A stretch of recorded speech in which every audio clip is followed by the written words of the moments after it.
Welcome to the session. I'm Christopher Luke, one of ITV Signpost's producers, and I'll be joined by Gareth Dean, our department's head of content, and Danny Murphy, one of our presenters.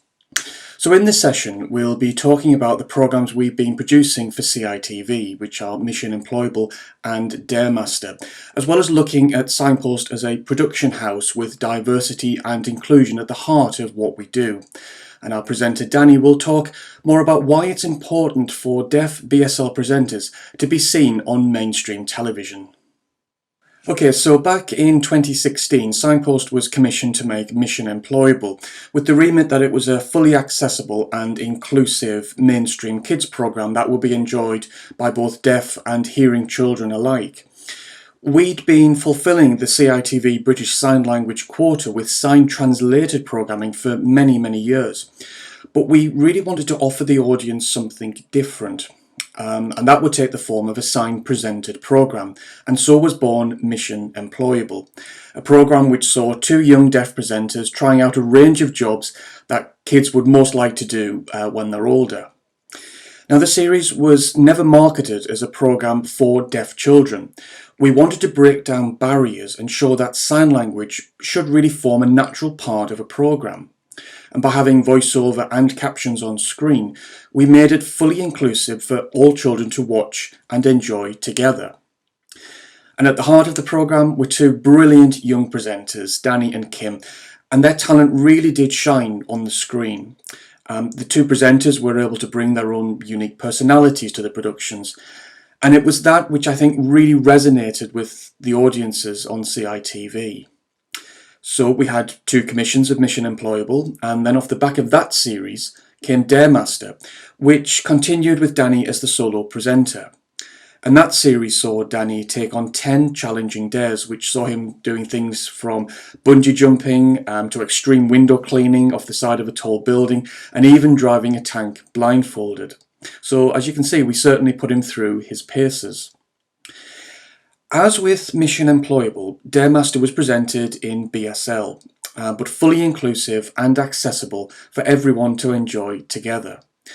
The narrative of the programme is just great entertainment. It's a great entertainment piece with sign language flowing seamlessly throughout.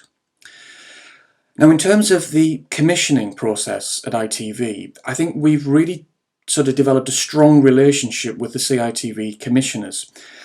And I think at the heart of it has been the desire on both parts to create great programming in BSL, partly for the regulatory requirements, but also to just make great children's TV, which of course we all strive to do. And as we continue to build that relationship with CITV, we're really delighted to be working on a second commission of Daremaster, which is currently in the pre-production stage at the moment.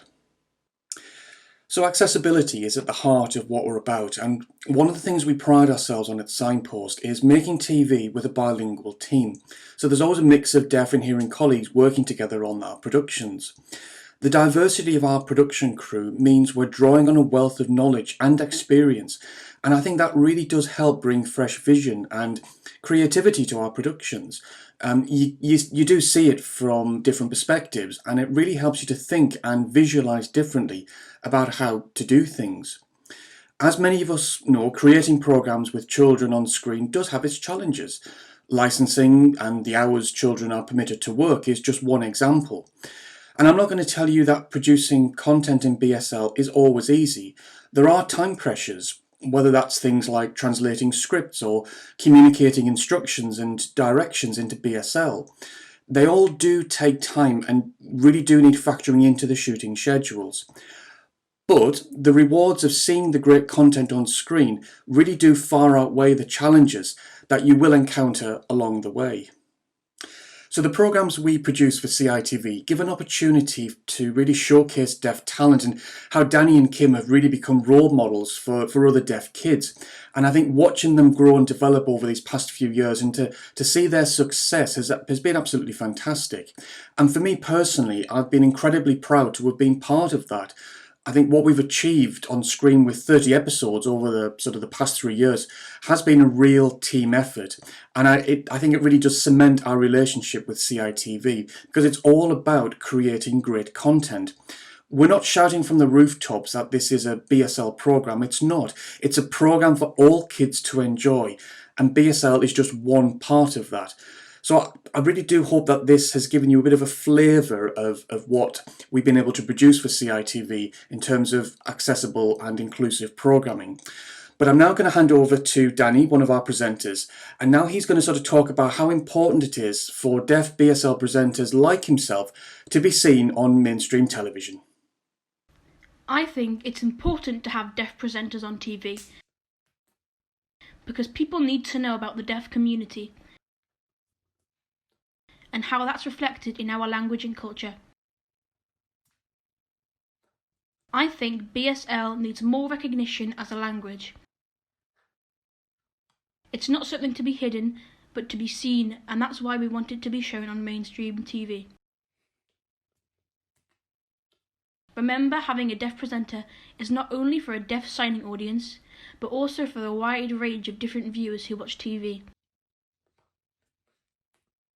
It means those who are interested can learn some sign language and get a glimpse into our culture.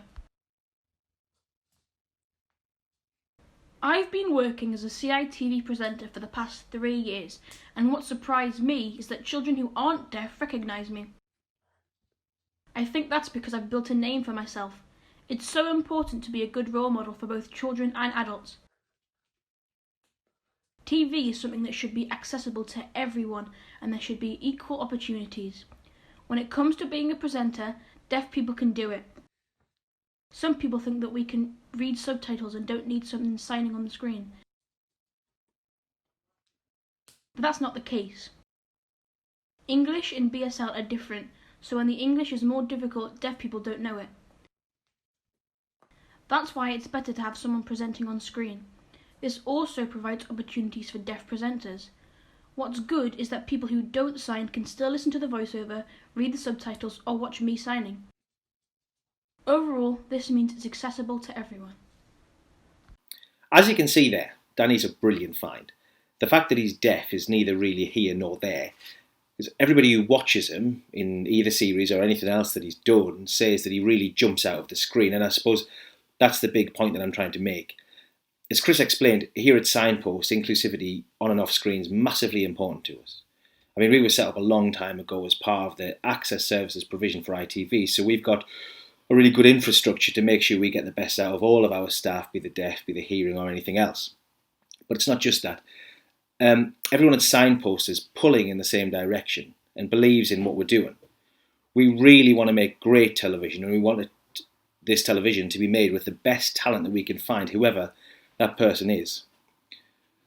Looking further than the usual suspects, so to speak, can be trickier, and it does, to start with, take a little extra effort and a little more thought, but the rewards are clear to see. We've got staff who've previously really struggled to get in television, but now they are on par with anybody else in the business, which is amazing to watch and see. Speaking from our own experience, the people who are deaf who we use bring different perspectives to our work. Their language, BSL, is a visual one, so they often see a different shot or suggest a different way to frame something, and it all really works to the advantage of the programmes. Sometimes it's definitely easier, and sometimes it's definitely quicker to use people that you know, the people that you've always used before and have done a good job. But I would urge people to look a little bit beyond this. Take a little bit of extra time, put a little bit of extra effort in. It can really, really pay dividends.